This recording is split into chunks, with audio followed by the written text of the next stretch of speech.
They've been around for over 400 million years. No, I'm not talking about the in-laws. I'm talking about hexapod invertebrates.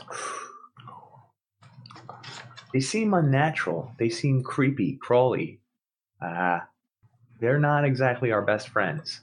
And if a nuclear war happens, they're the only ones that are going to be left. That's right, folks. Today, we're talking about insects.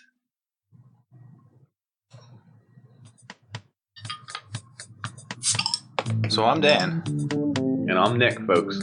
We're old friends dissecting one topic at a time. People, technology, media, we've got it all covered.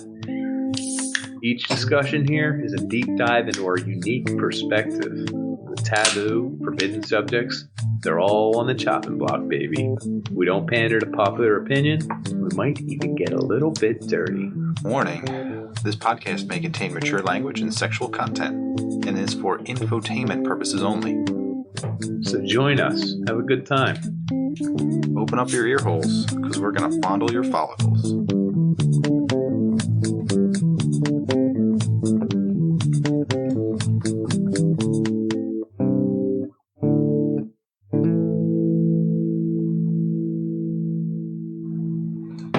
Alright, so we're going to be talking about insects tonight.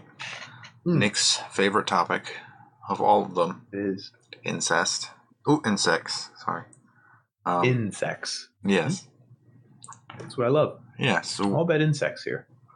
I guess you love trophallaxis the most? Ooh, what process is that? I didn't come across that process. You didn't? You've never done this before? Mm-mm. No. It's, you know when ants greet each other, they're trying to figure out who each other is? Yeah, who's who? Yeah, so they're also hungry, so they just swap spit and then regurgitate a little bit of food right into each other's mouths, and then they figure out who each other is through their food. Trophallaxis. What's crazy is we just did a process on microbiology. Is that based on that process? I mean, the gut flora of an ant, worker ant, is going to be different than a queen ant. Is that what that's based on? I mean, that's the only thing that would change the taste of the food to determine who you are, right? Well, the ants are unique because they're A, widespread, B, they're like super organisms. They live in hierarchies, and they have unique defined roles. So when you're talking about an ant, the brain structure of an ant is different based on the job that it does. Isn't that crazy? It's the same base organism, but because it's a worker ant versus a queen versus whatever. I don't know what the other roles are, but yeah, it's like worker, queen, or the other ones. It's just like man They're and ones woman that carry out the dead, right? Like that's a job, I'm pretty sure. Yeah, take care of the young. I think the young, manage the eggs. Maybe there's probably like digger ants. We're making these up now, folks. Aphid, Yeah. caregivers. Types of ants here. That's incredible. Yeah, they're called hexapod invertebrates. I assume because they have 6 legs and they're invertebrates. That's what makes an insect an insect. So an insect is not a spider. Did you come across that at all? A spider isn't an insect. Really? It might be. I didn't do all my research. Hexapod, think about it though. It wouldn't make sense. I mentioned in our text previous this episode that we would talk about that. I thought maybe you would have taken the onus. So, scorpions, mites, ticks are part of the arachnid family. Arachnids are not insects? Arachnid. Son of a bitch. That's half my research. Oh, crap. Oh, well, anyway. Man. Yeah, it's based on the number of legs, actually. Insects and arachnids tonight. Well, arachnids have 8. Yeah. Well, we can, we have to talk the differences. We'll just fill the people in. We'll slosh around our intelligence and see what comes out. Yeah, we're going to see how this episode fleshes out. What I find interesting about insects the most, though. Yeah. Ready for this? Mm-hmm. I hate their guts. Well, it is interesting. Most people do hate insects. Yeah, I actually, in my core of my person, I hate insects. I have a borderline fear of them. Like, I don't have a fear of them because I will step on them, maybe even with my bare foot. It depends on the insect situation. Yeah. But something about them makes me, it builds up this weird, innate must kill in me, Oh, and I don't know how to explain that. Like So- caveman. so like the feeling of ants crawling on your skin, like everyone knows that feeling, right? Yeah, that doesn't bother me as much as like beetles crawling on my skin. Though. Oh. That would get me. That's interesting. So they have a name for that. It's called formication. Mhm. And formication is actually the derivative of Latin. It means ant. It's forma. So they have, Really? yeah. And one of the first, I guess, acids that man used was actually formic acid, which they would grind up ant bodies to make the acid from. Really? Mm-hmm. Ant mush actually makes a pretty strong acid. I didn't come across that in my research tonight. So if you have creepy crawlies under your skin, like if you're in withdrawal or some other form of actually maybe having an insect on you, you can feel it because it's called formication.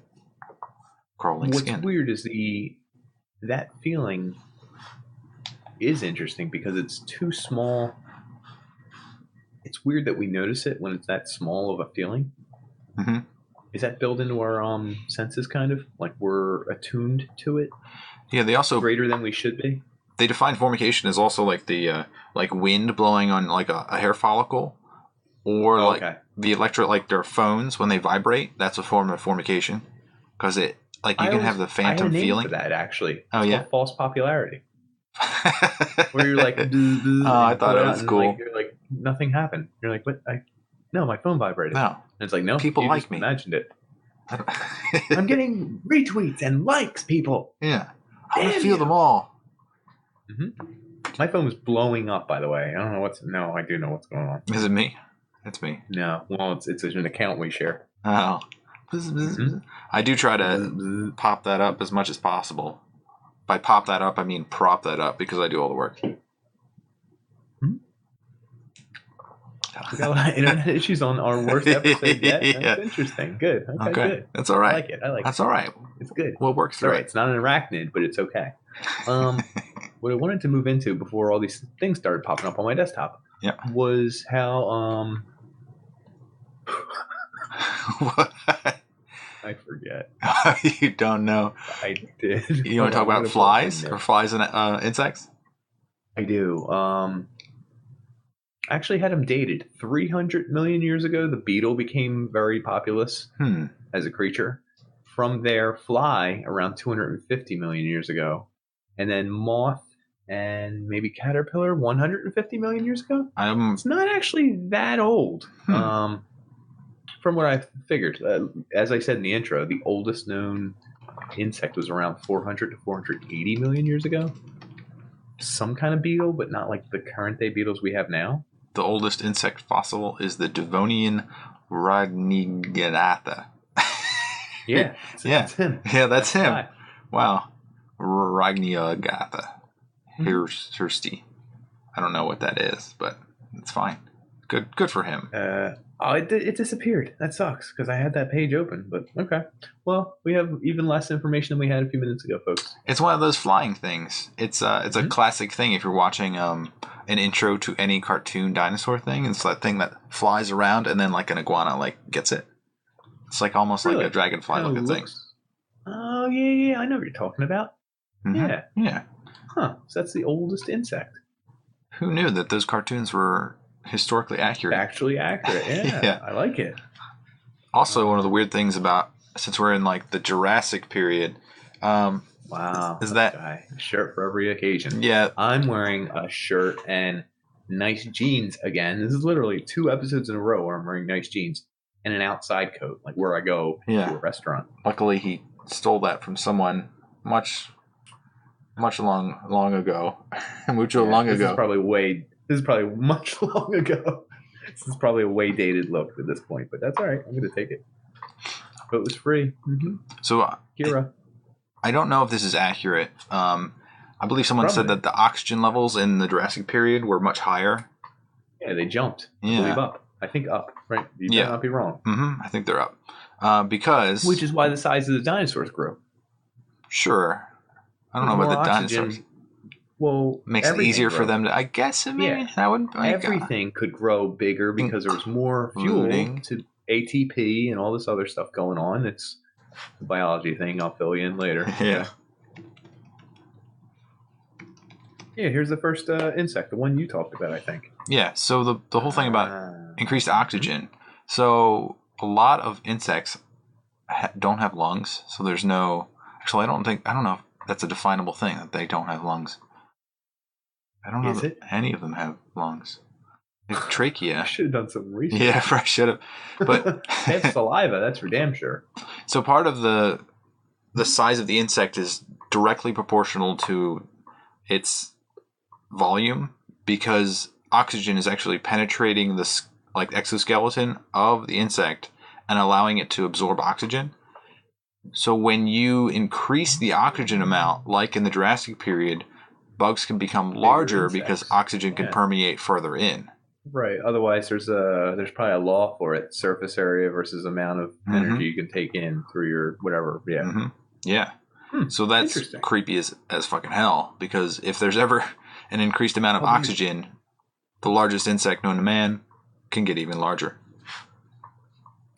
Which I think is a Goliath beetle. Is that the largest living? Find out right now. I'm just gonna biggest insect. The Titan beetle. Titan beetle. Damn it! I was so close. What's the Titan beetle look like? I mean, it doesn't look that big. It's as big as your hand. That's pretty big. Yeah, it's pretty big. There are other ones that were like 3 feet across, but they don't live anymore. Yeah. Oh, okay. They're like massive virgin. No, trilobites I thought were ocean dwelling insect. I guess. Yeah. No. I just that's what I'm picturing. So I guess that's what those kind of ocean dwelling creatures, when they took the land, became insects. Is that the type of evolutionary pathway we're looking at? Maybe. Yeah, it does seem like they were once water creatures, and then they became land creatures. Or flying creatures. And then took to the air, which is interesting enough. Yeah. I wonder what the... if we did really good research, I'd want to know what percentage of insects are flying versus crawling. Because, that's a good question, right? I don't even know. Here's the other thing. What's crazy is that insects are one of the few creatures that live in abundance wherever you live. It's not like it's oh, well, I guess you get more of them out in the country, but they still persist in cities. Yeah. And high metropolis. There's a word I'm metropolitan city. Thank you. That's awesome. There you go. I didn't know it. That's pretty cool. I went on a date tonight. Okay, folks. Yeah, he's busy. I was I guess you probably remember this because it's a childhood thing. Mm-hmm. Up where I used to live, where you currently live, when there were beetle infestations, they used to put those things on the lawn. They put that bag. And those are what kind of beetles? They have a name. Japanese? Is it just Japanese beetles? I think so. Japanese beetles. Yeah, they're little gold. They have the shell on them. Very hard exoskeleton. Yeah, and they're really annoying. They eat the hell out of some crops. Yep. They be chomping some leaves, if we were to use our scientific terms here. One of the more satisfying feelings in the world is hitting those with the yellow wiffle bat. Everyone had as a kid. You know that one? Yeah. You go around the beetle bag, and I guess that was a sex-related thing. They smell the pheromones. Yeah. Is that a pheromone trap? Bag. Yeah, it's a pheromone trap, I believe. How many men would fall into that trap if they were like, a hot girl turns the corner? I would run into it. I don't care. Yeah. And there'd be some beetle with a giant yellow trap down a well. She's like, come down here. I need help, and I'm naked. And you're just like, I'd be like, oh, I gotta save her. I have to do it. This is probably a trap, but if it isn't, you got that you never know. I could just see you look down the well, and she's just spread eagle, and you're just like, well, no, and it says trap somewhere on the side that they didn't take off. And I'm like, you never know. They could have just wrote that on the wall by accident. Got to do it. Was there a cartoon series that had... I feel like this is like a Rick and Morty thing with a giant insect cockroach that would shake his head. There is a Rick and Morty. They do a lot of insectoid aliens, and some of them are higher level than we are, I guess. And the dog. But Wait. I feel like the insect would be beside the well being like, no, don't do it, dude. Don't do it. But a guy would do it. Anyway, what I was talking about. Rick and Morty, Oh, that's funny. The one that tries to trick Rick into giving away how he makes the portal gun.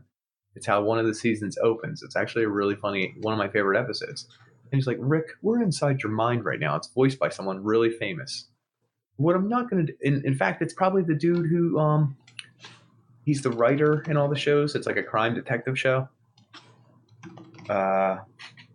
It's, You're reaching here. damn it.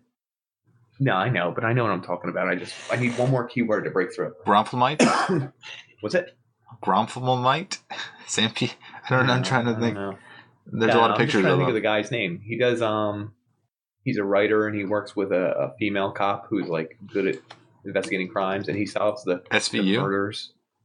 No. By writing, he's like it's like one of those comedy things. Yeah, you know what I'm talking about. You know exactly what I'm talking about. I need a keyword here. Whoa! He's from Dune, I think. Is he Dune? No, David Elder. Damn it! Now I'm gonna Google it. MacGyver? Oh, god damn it, you. I was listening to one of our other episodes where I'm bad with celebrity names, folks. I really apologize. I was listening to one of our other episodes where I was literally talking about oh my god, I forgot his name.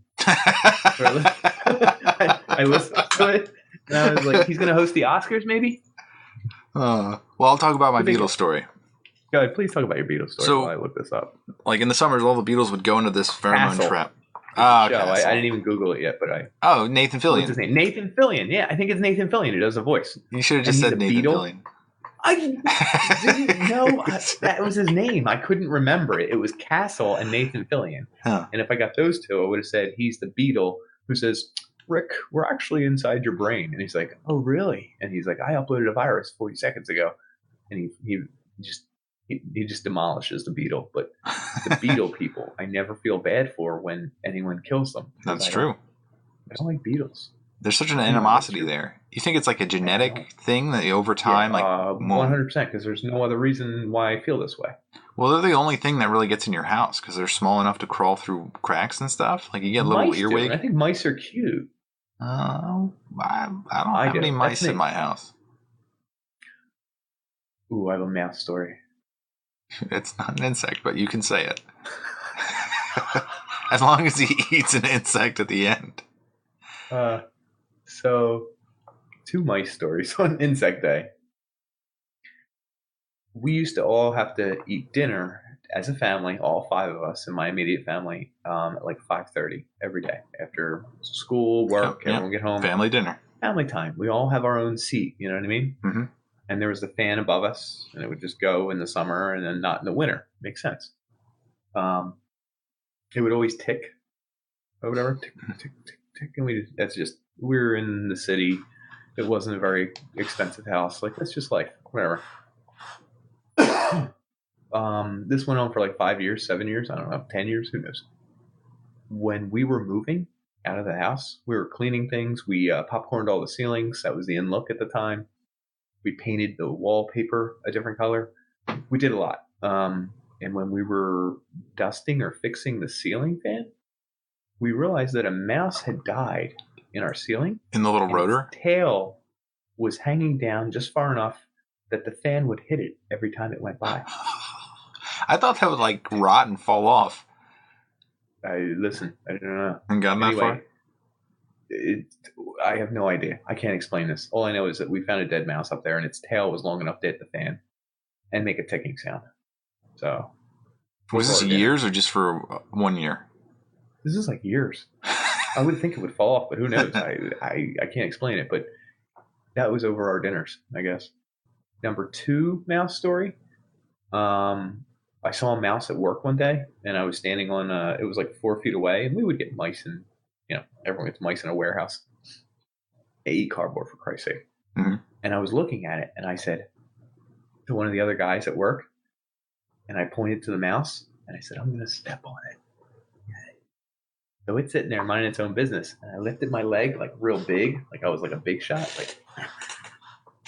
And I went to stomp on it, and it freaked out to the point where it didn't know which direction to go. And my foot came down on it, and I could feel it under my foot. And it's still alive? Or is it just... Yeah, but it was still alive. Twitching? Or at least, still there or something was happening because I didn't put all my weight on it. I just put some weight on it. So I gritted my teeth and made a face like this and just had to kill it. And I had to keep squishing it with my foot. That's so And I was like sad. going to cry. It was the saddest thing ever. And two things in the takeaway there. I'm a really sensitive man, ladies. Oh yeah, very much. And two, I am fast enough to kill a mouse. Fast Don't enough? mess with me. I don't think the Yeah, mouse I mean, was I stopped on moving. it. You didn't. No, You no, stopped on it too it was- slowly. Well, it confused it, I think. But yeah. So my reaction time is incredible. I can actually step on a mouse with my own foot and kill it. When it's not moving. I mean, it moved, just not far or fast enough. To do it. Did you have to? You were tracking it perfectly. You're really good at killing mice, Nick. I'm impressed. And if I was a woman, And mice. if I was a woman, say it extra deep. Swoon. Anyway, so you were going with a beetle story before I interrupted with mice stories. Yeah. That's the last of the mice stories. We should just talk about mice for the rest of the episode. But that's what, like a visceral thing. When you see that bag of beetles, you have no remorse towards it. And like the bags used to fill up. Like it used to be like even bigger than a overflowing. baseball. Yeah, they'd be like a sack of beetles. Well, turns out you can eat those things. Not from the bag, but people do. People do from around the world. So even like things like cockroaches or crickets. They love crickets. Millipedes Yeah. and centipedes and crap. Yeah, they just kind of like toss them a little oil, fry them up. Little snack, little crunch. Chocolate covered. Crickets, that's a thing. Yeah, that's a thing. Or like mealworms, which I guess that's an insect, right? It's in the middle. Who knows? That's awesome. I don't care. I agree with you though. Yeah. Those things we don't care about. But it's weird because like in our country, the United States, like it's not a very common thing. There's only like 2 or 3 restaurants that actually serve insects, and they're owned by the same person. So it's like the one Did you guy look in the this world. up? Yeah, I did. Weird. Makes sense. Yeah, and there's like 80% of the world actually does eat insects. Holy crap! So So- we're outliers. Yeah, we're outliers here. We have a Do we weird think we're aversion. too good for them? That's exactly what I think. I think we're like, oh, we don't need that. We can eat a cow, which is a much bigger animal and costs more money. If we were dirt poor, we'd be like, cricket, got it. And let's rip it right off. Really cleaner. It's weird. Anytime I picture, I'm like, obviously, the bug's the dirtiest friggin' thing. I hate them, but I don't know that that's true. I don't know that it's true because Maybe they are. I don't know. a throwback to one of our previous guests, Susanna, she would probably say that the bacteria that are on a cricket are wildly different than the bacteria that are on a cow. So if you have, Wow, way to cop out and use someone else's yeah, cop out. That's totally her cop out. That would be Calling her it cop right out. now. Mhm. Yeah. So I don't know that a cow is a healthier thing to eat than a cricket. It's just easier because it's more used to it. I guess if you're going to be an upper echelon type of person. Now there's more protein in it, obviously. Yeah, so Unless I guess what if you had equal weight crickets and equal weight cow? It's exactly it. So the sustainability of a cricket is like probably like a factor of 2 or 3 easier, like for the amount of protein you get from a cricket, and that's like whole proteins. Like you don't get partial proteins. It's the completeness of the protein is equivalent to a cow meat. So if you were to grow crickets instead of cows, you could probably do 2 or 3 times as much protein in the same amount of land and using the same amount of water. Yeah, but I think there's the problem you run into is a skin problem. Skin. Well, whatever you want to call it, the outside, the not protein parts of the cricket would start adding up in factors of 2 or 3 more than the cow. You can't cut up a cricket to pieces. Well, Unless actually, there's a process. Is there a process? There is a process for crickets. Involve Yeah, everything but the middle. yeah. or something. They actually do take crickets. I think they take them alive because when you have a live cricket, it has excrement inside of it, and I think they do the same thing with real worms too. They take the crickets and then they boil them rapidly, and that causes them to excrete all the waste. And then they clean them. they shit those pants. Yeah, and then they toss them in a grinder and make flour out of them. So you can have cricket flour, which is equivalent to like wheat flour. Huh. Which I'm okay with eating. It doesn't sound disgusting I to would me. do it. I'm Yeah. not against it. I'm just not into it necessarily. So it's strictly cultural? I don't know. Yeah, I don't. How about the Lion King when Timon and Pumbaa take Simba in? Oh, they have the giant And they're slug. like, hey, and you have to eat all. It's not a slug. It's like a worm and a beetle and it's insects. They all have 6 legs. I counted. Like, that's the grossest part of the movie. It is I because just saw it again it's recently. very visceral. And then like when he bites it, like the juices of the whatever worm go to the back of it, and then he's like, yeah. And then he swallows one and he makes a face and he's like, slimy yet satisfying. Yes, exactly. Weird. I would never eat a live insect, I don't think. Would you? What's your dollar point? $5,000? I mean, that's even like if you're drinking a Coke and a fly gets in there, or like a bee, like you get that thing out of your mouth as soon as you can. Yeah, well, that's different. I said for $5,000. For $5,000, what would I eat? Or would I eat? Yeah, would you something? Would you eat a bug? I'd eat a cricket. I think a cricket would probably be okay. What about like a fly? Fly would probably be all right too. What about a beetle? So a small beetle, I could probably eat that. Roach. Cockroach, I could not do. Yeah, cockroach is one of the worst ones. No. Weird. Yeah, I don't like. So like cockroaches are one of the worst because they get in everywhere and then they survive. So we were from northeast Philly, and in my particular block was at the downswing, elevation wise, and then it would go back up. And they said it was it used to be a creek or a river at the time. Mm-hmm. Not sure if it's true, but it would make sense too physically from the layout of the land. Mm-hmm. Back on Large Street, look it up, folks. Okay, stalk my ex life. I dare you to. So my insert here is that when it gets dry, roaches look for water because they need water more so than food. So they will go to the lowest lying point to look for water and drink it. Is that what they do? That's smart. So if your house is moist and the outside is dry and arid, they're coming in your house. And warm on top of freezing cold, right? Mm-hmm. And if it gets warm enough, they can fly. Is that why that happens? I've never seen a flying one, and I've heard they do. Mm-hmm. Is that in a different species? I don't know which ones fly or not. I just know that the hotter it gets, the more likely they are to fly. I think that species flourishes more in like Florida. You know what I mean? Like, ooh, that's gross. I don't think I've ever seen a flying cockroach. I would shit someone else's pants if I saw a flying cockroach. Down in Texas, I have. When they fly towards you, you're just like, fuck no. Just like, just get that thing away from me. I'm out. But in northeast Philly, we had mice occasionally and cockroaches. And they would crawl behind your like stove and crap. Like you would find them under things. Yeah. They would come out like... Because they're nocturnal too. They don't like light. Yeah, and if they come out, like we had carpet in the basement, like they would come out and you would see them. And my mom or dad would be like, step on it. And like as a 5-year-old, I was like, no, this is the scariest thing in the world. And I still remember if you step on them, you can see like white stuff come out their heads and stuff. Yeah. Oh, man. See, my son, he recognizes spiders. So every insect he sees, he goes, spider. He'll walk up to it and go, spider, point at it. And then the next thing he does is he slams his foot right down on it. That's like badass. Some assertion. Like me, I wasn't about squishing things as a kid. I was like, nope. So that also leads into, so the cockroaches are there because of the water. One of the defenses against cockroaches is called diatomaceous earth. Against all insects, actually, because their carapace, once it gets this diatomaceous earth in it, it starts to like crack it and cause these like essentially cuts. And it causes them to lose water really quickly. So they dry out.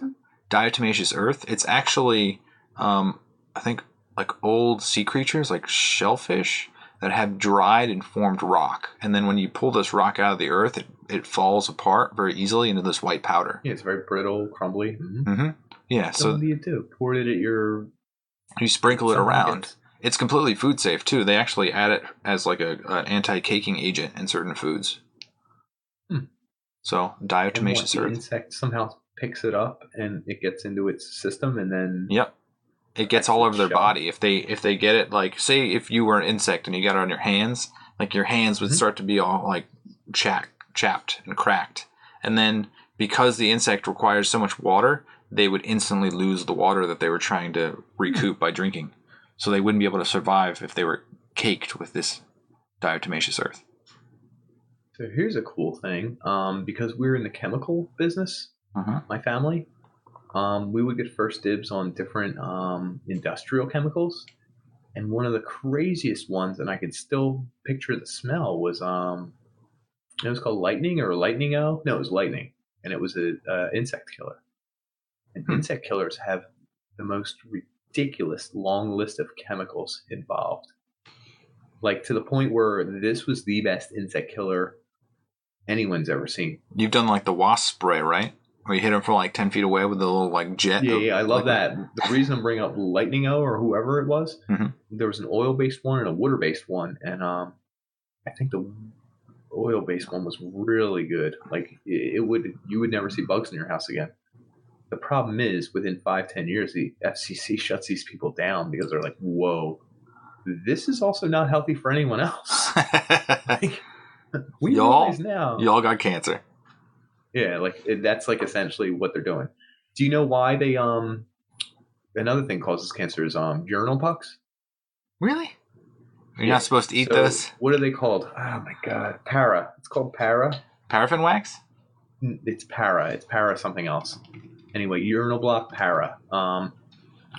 They made a rule where you couldn't make the blocks out of para anymore. It had to be non-para is the new blocks. And if you notice, urinal blocks break apart much easier. They're more brittle. It's a different material. Paradichlorobenzene.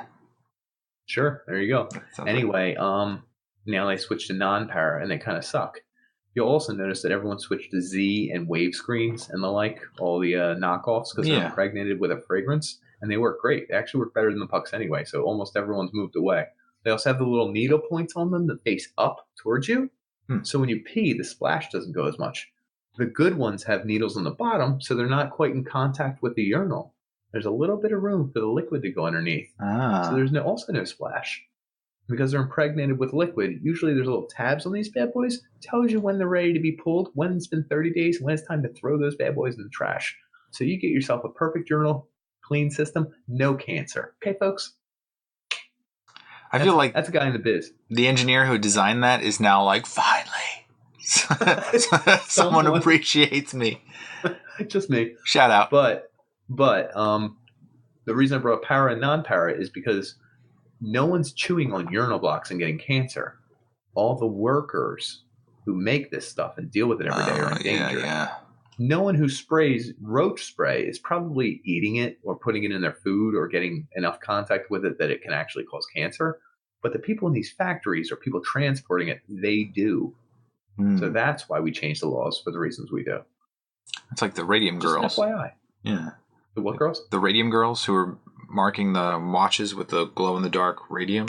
Yeah. Like, the people with the watches don't give a shit, but the people who were making them, they got terrible throat cancer, jaw cancer. Exactly. Not good.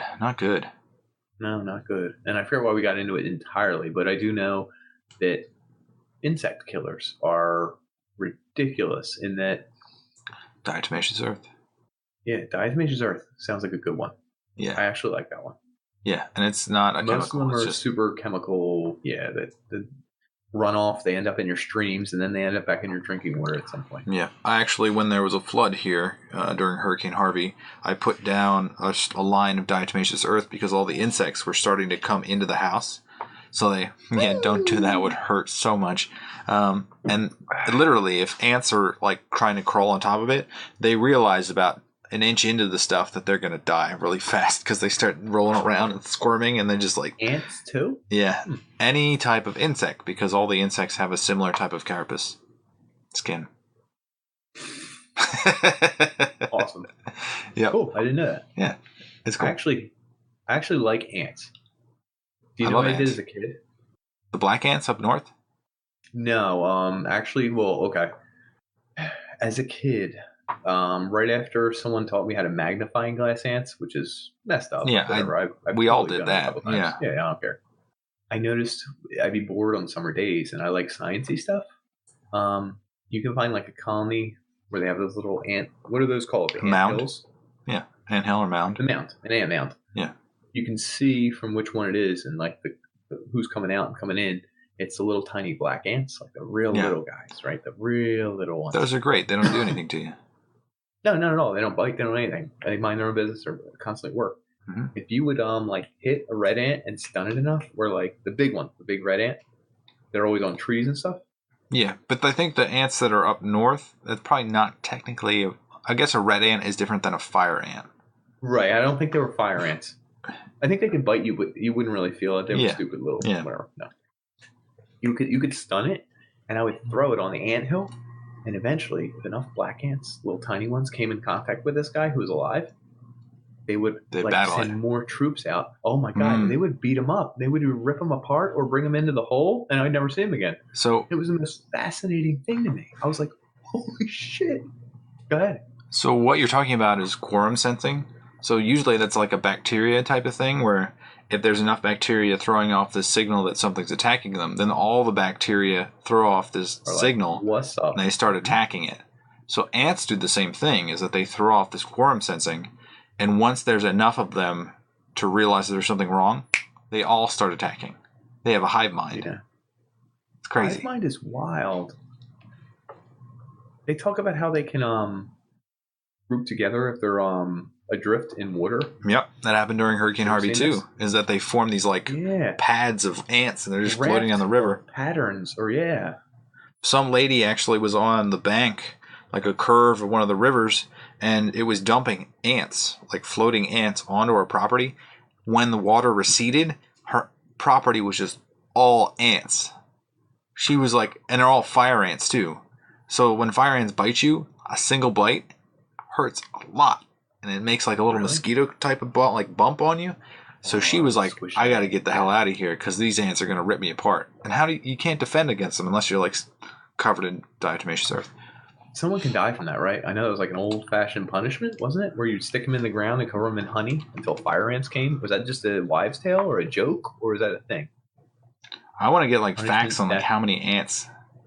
There have been people that have died.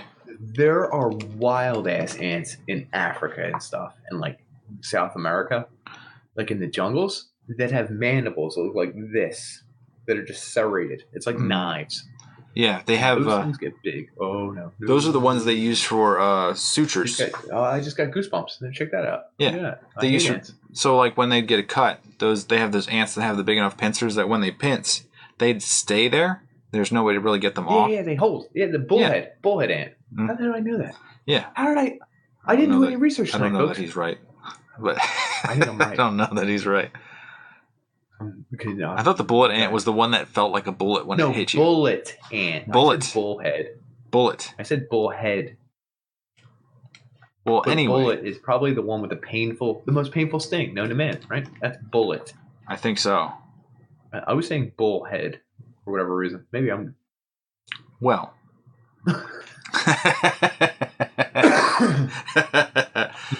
Well, go ahead.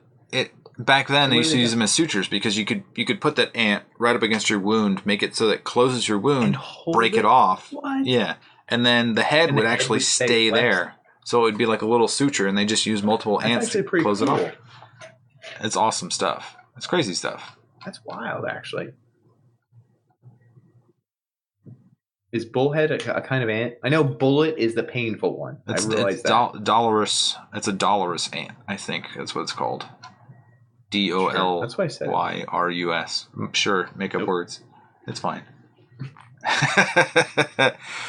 But ants are crazy. Those just like all the different varieties. They're all widespread, and they're also like forming colonies. And have you ever seen like someone they like heat up a metal? They get it boiling, molten, and they molten funk it. They molten pour it into the ant hive, ant colony, and they like can cast it. And then if they like chip it out, they can see like how the colony actually looks in a 3D method.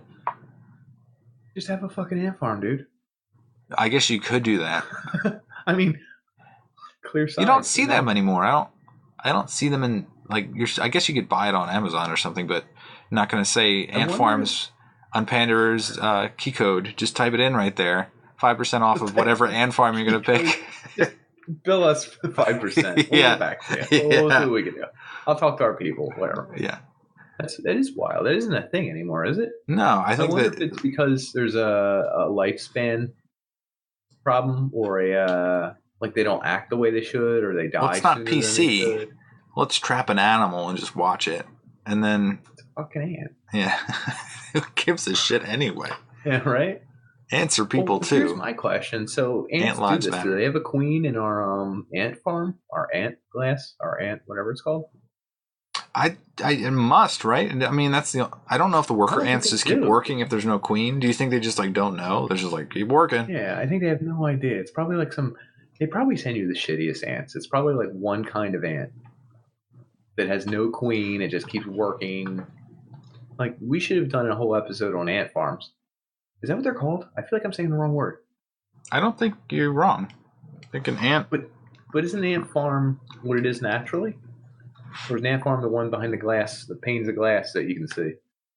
Do people under 15 even know what the hell I'm talking about? That's weird. I don't know, but ant farm does not show up. No, there it is. Yeah, it does. Okay. Can we still buy some? What's the price range with ants? Just asking you a simple question. Click on shopping. Okay, they do exist. Oh, they have cooler ones now that have like a gel. So it's instead of sand, it's now a gel, and they can watch ants stick through the gel. It's clear. Weird. I wonder why they went gel instead of sand. I mean, it clearly has to do with the ant, but I'm just trying to think if it's safer for the ants for some reason. Why would sand more humane? Bad?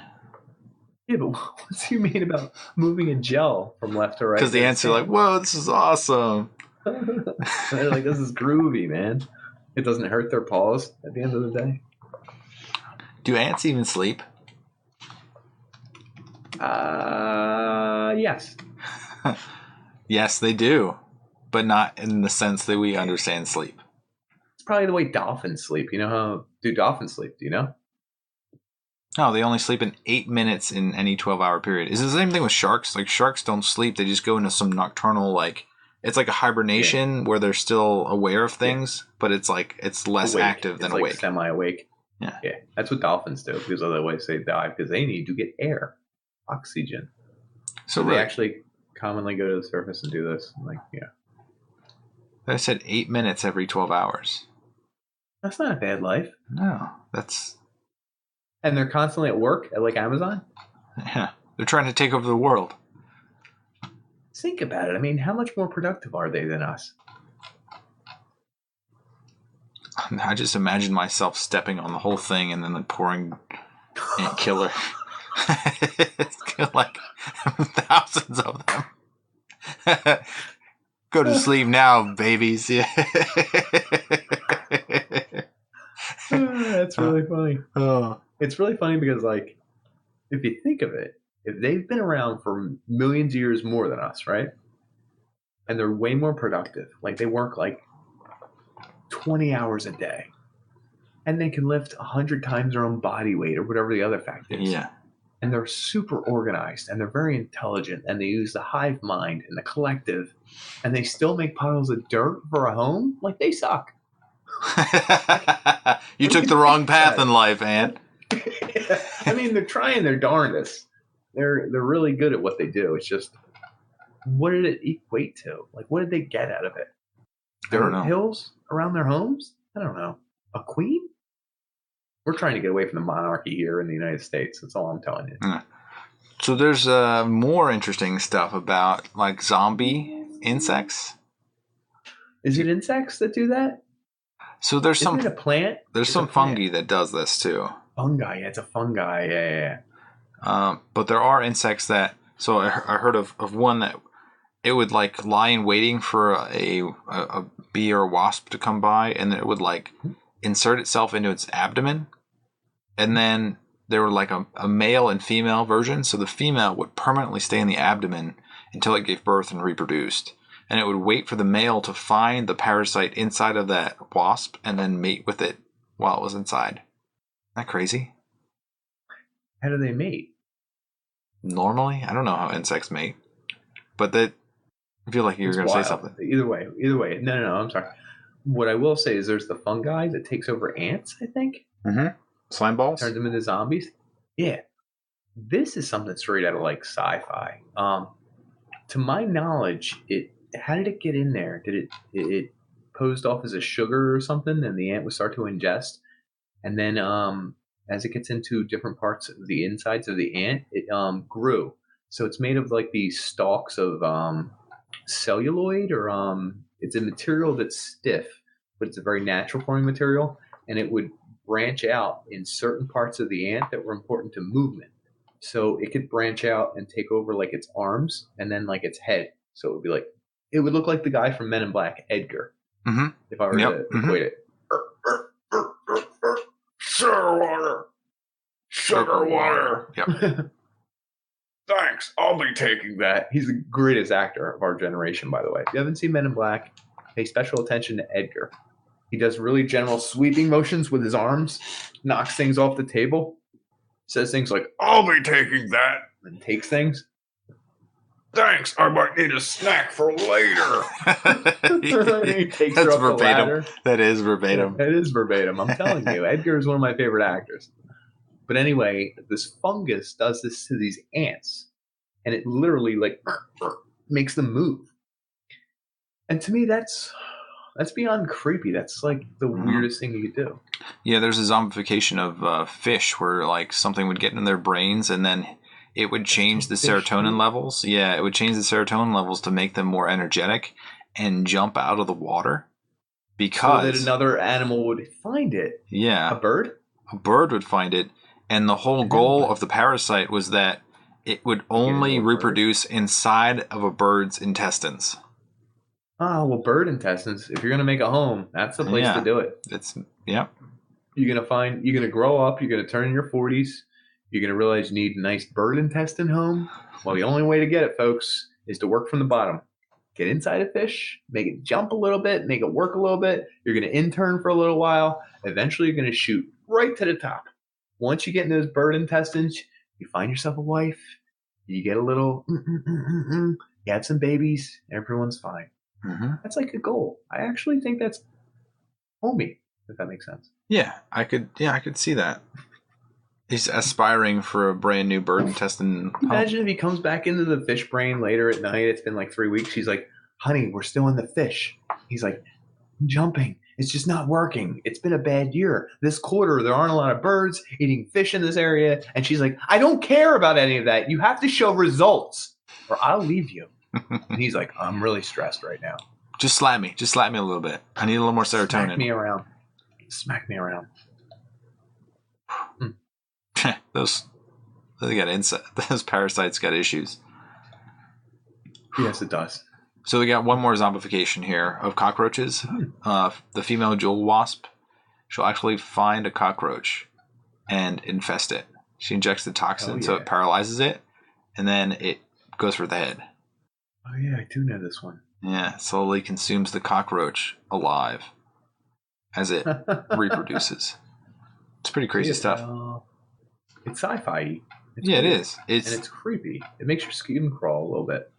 Yeah, if this was actually happening to human beings, which it actually might be happening, we just don't know. I'm here for a cat. It's a crazy thing. It's a very sci-fi. It doesn't believe it doesn't seem like it's possible. Ooh, I'll talk about foods a little bit more. So there's on top of like the beetles, cockroach.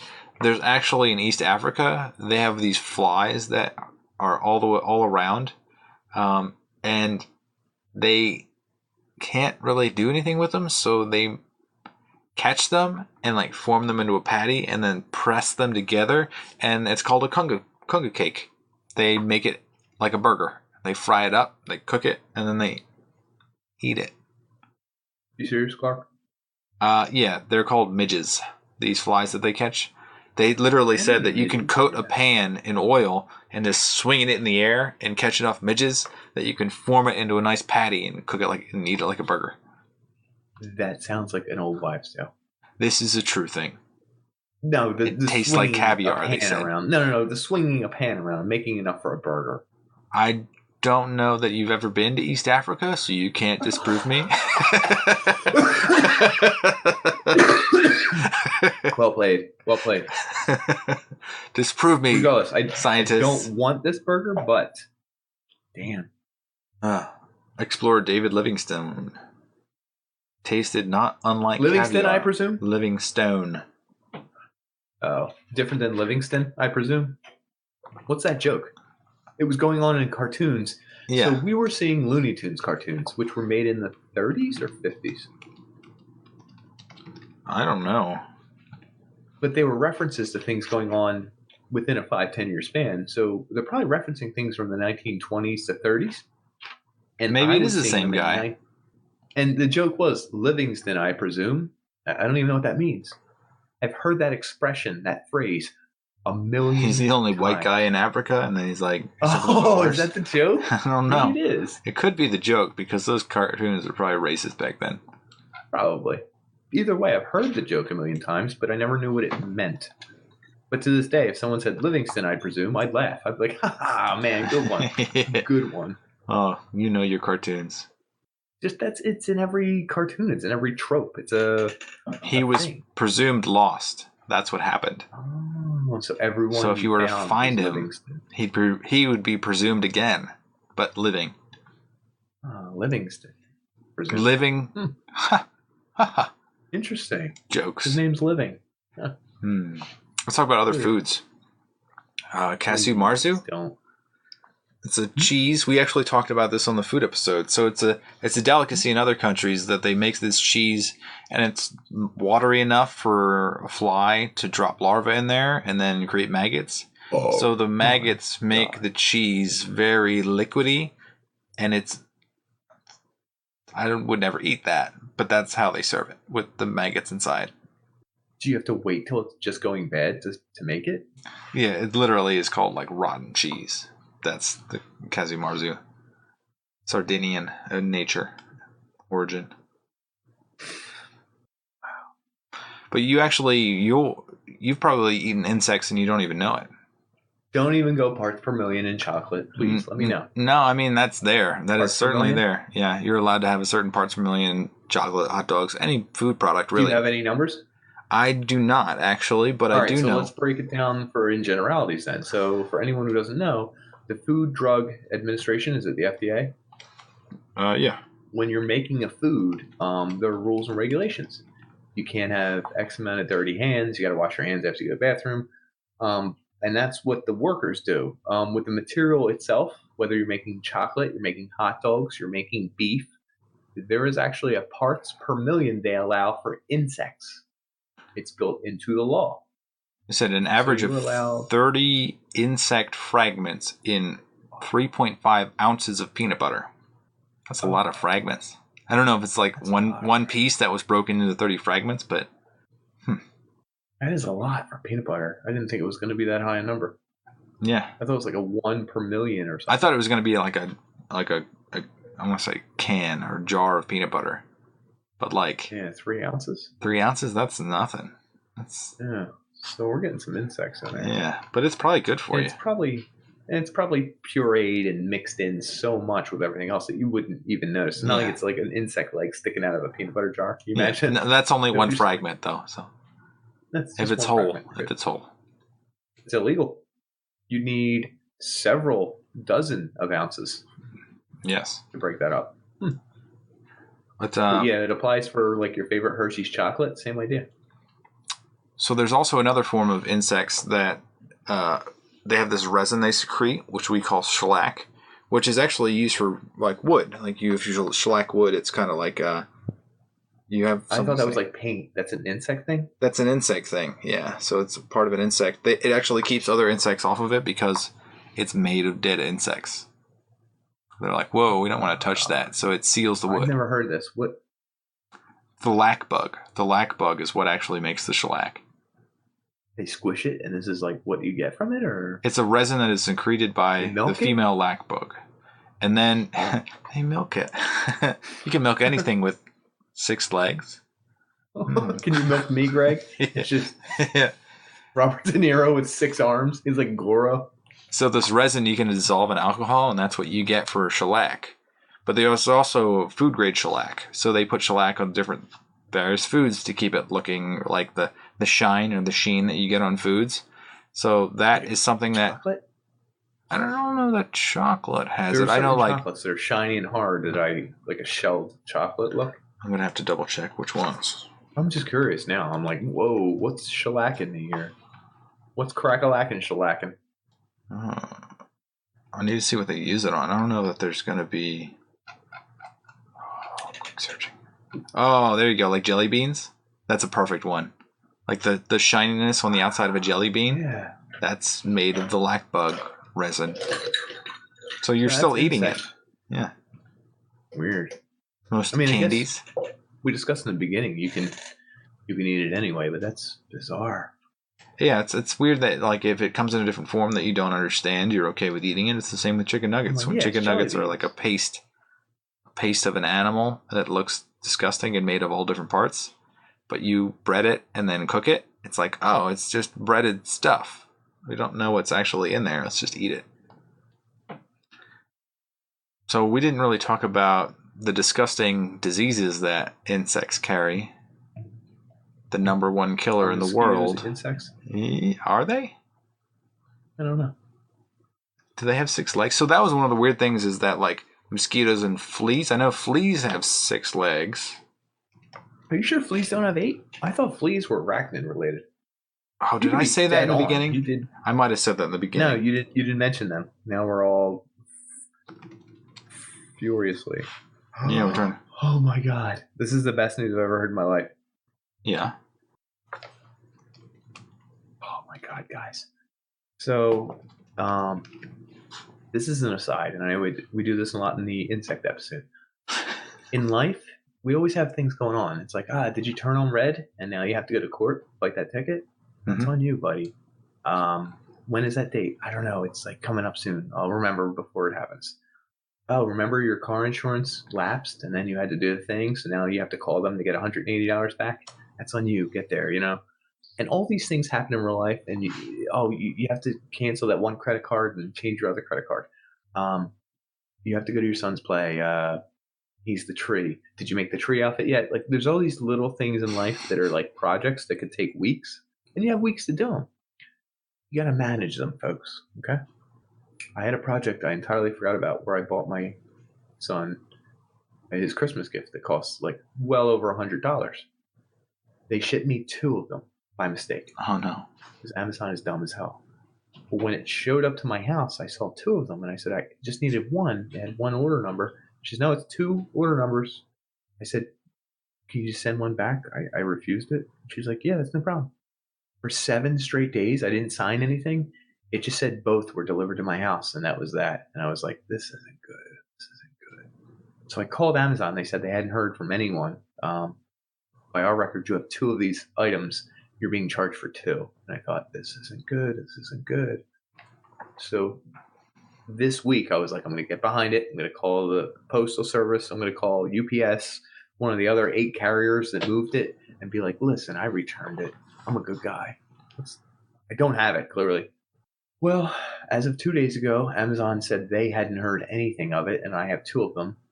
The post office says they returned it. They don't know what happened to it. It was sent back to its carrier, and I thought, this is one of those things I got to keep on top of. Wouldn't you know it, folks? Good things happen to good people. Amazon just sent me an email saying they received an item that was returned by the post office, and I'm being issued a full refund. Oh, that's fantastic. Okay? And that's one of those things that would have weighed on me for a full month, but it's gone. And here I am. I can talk freely about insects again. I'm happy again. And you have 2 of them? I'm free. Or you actually sent that back? I really returned the one back. Oh, wow. I was going to flip shit if it didn't get refunded. You do it at Hot Wheels garage or whatever. You're such a good guy. I never knew it. But what I do know is that mosquitoes and fleas are both insects. Yeah. 6 legs apiece, baby. Bring us back. Yeah. And so fleas carried the black plague. And then plague. The black plague. The plague. What was the name of that one? Oh, I think we have to. I did know it. From last episode. You're going to have to look at that one in last episode, guys. It wasn't last episode, was it? It was. Most certainly was. Did she say the name of it? She did. Did you? No, I don't know the name of it. No one knows the name of the Black Plague. Except biologists. Microbiologists. Yeah. That's like a 007. Bond. James Bond. Biologists. Microbiologists. That's the dorkiest way. Bubonic plague. No, I was going with like the scientific version. Yeah, the actual. Yeah. Black Death. Is it a bacteria? I think it is a bacteria. I didn't think it was actually. Yersinia pestis. Oh, Yersinia pestis. We all know from playing Plague Inc. Right? Yep. Should have brought that up last episode. So mosquitoes are actually the deadliest insect known to man because it kills more than anything else on the planet. Anything else? Heart attacks? Car accidents? More? Alcoholism? Your mother? Your father? Vagina. Yeah, you said it. Yes. Even infections. You're right. It's weird. It is weird that the things that I hate the most kill the most people. Yeah. I'm justified. I don't think there's anyone, well, maybe someone who studies mosquitoes like an entomologist might like mosquitoes more than humans, but they're probably fighting them. Oh my God. When I was like 14 or 18, I wrote a thing that said the world will be better without these 3 things. And it was wind, mosquitoes, and there was a third thing. I forget what it was. But to this day, I still think about the mosquitoes part. And I'm like, why did I say that? That's kind of rude. But what purpose do they have on this earth? Yo, I guess they feed some fish and some birds, mosquitoes. Is that their whole purpose on the earth? Yeah, I guess so. But they kill millions and millions of people. Luckily, we still have wind because that would kill almost everybody if there was 0 wind. I was 15 or whatever. Listen, I'm just saying, you're going to say you were 5. The one that made the most sense to me nowadays is mosquitoes, and I wrote the third one. Huh.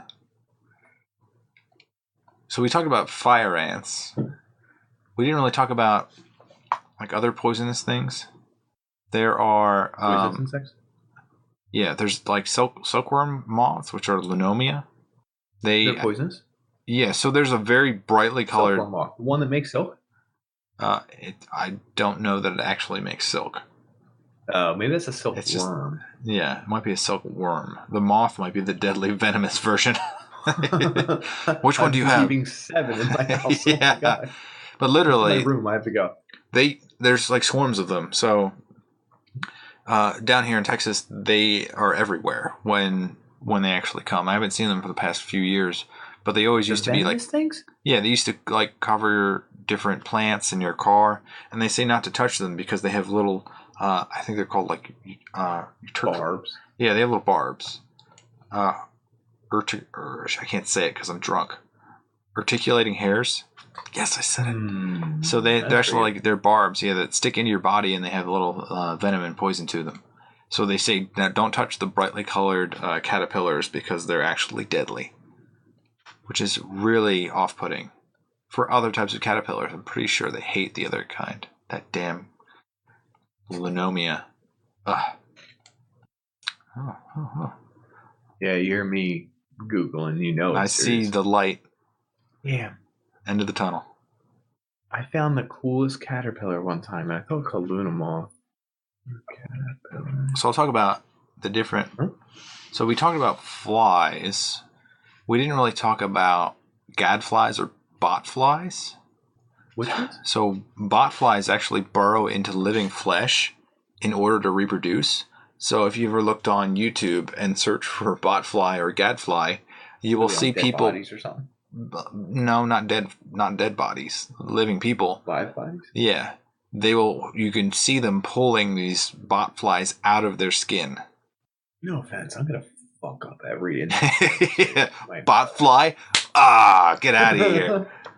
You like that, buddy?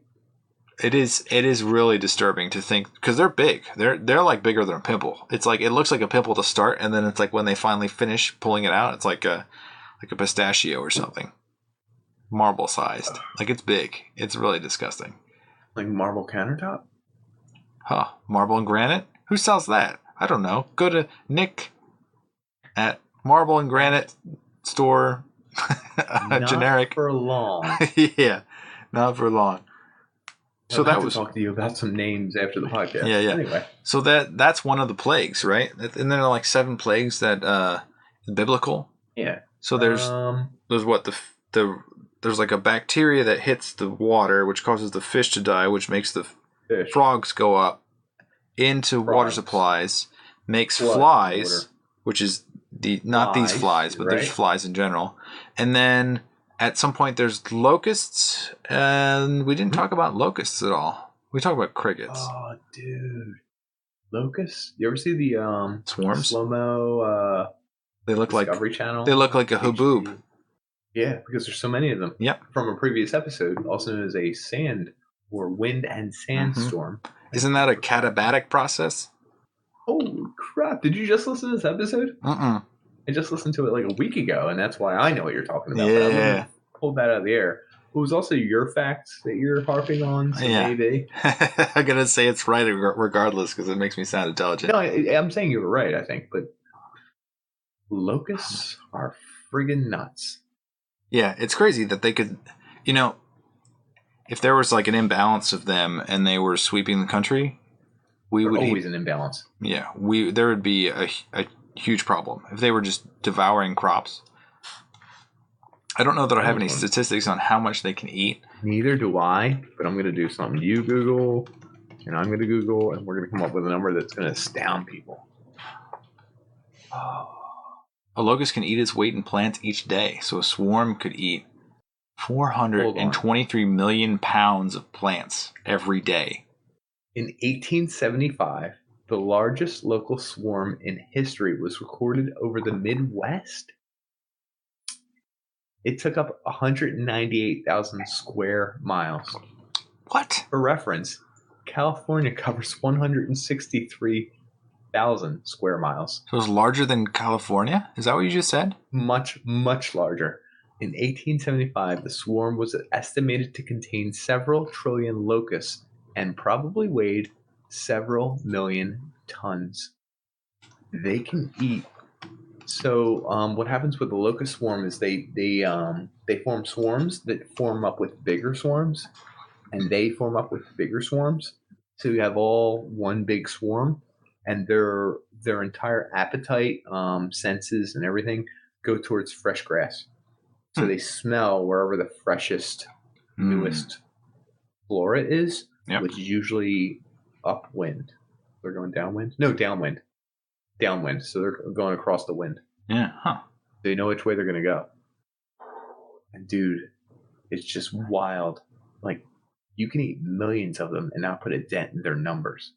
Yeah, there's no way to stop them. You have to wait until they naturally die out, or what are they? Do they even become anything? They're on. No, they have like a 2-week lifespan or some stuff like that. I have no idea. All I know is they're crazy. Are insects also? What's the animal that lies dormant underground for like 17 years? Adult lifespan of a locust is 4 to 6 weeks. Oh, okay. I thought it was like 2 weeks. My bad. I think so. Either way, that is cicadas, which are they are like every 7 years. There's a 7-year cicada. I think there's a 12-year cicada. There's a 13 and 17-year locust too. So I guess they're in the same category. Yeah, dude. That sounds like a bad deal. If there's ever a year where all of those things combine, is that might be the end times? I have no idea. Broods. All I know is Planet Earth did one on cicadas or locusts or someone that did a 17-year plan, and they all just come out of the ground like at once and climb up the nearest tree. And then like they're gone. Dude. All I'm saying is for you to sleep for 17 years and then wake up and be alive for 4 weeks, that's the most insane thing I've ever heard in my life. Like, there's something about insects that's very, I don't get it. It's unsettling. It's weird. It's different. They look different. They look like aliens more than I would think of an alien. Like, if I made up an alien, it wouldn't be as weird as an insect. Rick and Morty. I was going to show that insects as leaders, or I feel like that has to exist. That has to exist somewhere. It does, and I can't remember what it was. Futurama didn't do it. There's someone else who did insects as like our overlords or something. I feel like it was Family Guy. But Family Guy probably made some jokes about it. Probably makes sense. Damn it! There's one fact I want to go back to, but I don't remember what it was, and I'll remember after the podcast. It's okay. I'll forgive myself. I don't know that I have notes. I don't. Here's where we want to end it then. I think we covered a lot of insect stuff. I think we missed a lot of stuff, but I think insect is the most generic thing ever. You could probably do 8 podcasts on insects if you really wanted to. They're like nuisances that we have to deal with every day, kind of. Mm-hmm. They're very alien. They're very weird to us. We feel like they don't belong, and some of us naturally hate them. Yeah, except for honeybees, which are essential to making sure that flowering plants continue to exist. Shout out to the honeybee. Good job. And we love your honey. It's fantastic. Why are they dying? Someone tell me. Or are they not dying? I just read a study that says they're not dying. It depends on which variety of honeybee you're talking about, but there are pesticides that are targeting the honeybee by accident. So like Europe recently banned all of those pesticides so that the honeybee can proliferate and continue to survive and pollinate. My man dropped the proliferate without even slowing down. Yeah. That's a shout out. I'm pander down. Woo! I knew I had something coming. I felt it. Yeah, it was good. It was good. Deep down below. So, yeah, insects. They suck, but they're also necessary and awesome. Except what I want to mosquitoes end with actually is the other way. Yeah, mosquitoes and wind. You're right. What moves our weather. But if there was no wind, the locusts would have a very difficult time moving their swarms. They would. Insects are so weird, so foreign, so alien, so unlike us. So I hate them. They reproduce differently. They breathe differently. They live differently. They come together in different lifespans. They feast differently. They eat differently. They don't have consciousness. I know this for a fact because I stepped on a bunch of them. And I'm a really good fly killer, by the way. Like, I'm probably top 10% in the world. Oh, yeah. Get that fly. Yeah, I'm really good at killing flies. Don't ask why. Spanish fly? Actually, that's something else. Sorry. And what I want to say is, if they're older than us, though, aren't we the freaks, the weirdos?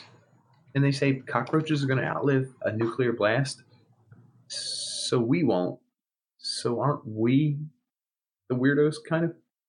Think about it. They're more natural, aren't they? I don't know. We're the aliens. We're the freaks. Right? We grow to 6 foot tall. We step on them. We build things called stoves. They crawl around in them. They're just like, this is like a home. And I'm like, turn on my light screaming at 5 years old, but there's a roach in the stove. Like, that's, I don't know. And then we make insecticides to kill them. And the insecticides are poisonous. It's cancerous to us. Like, what's going on here?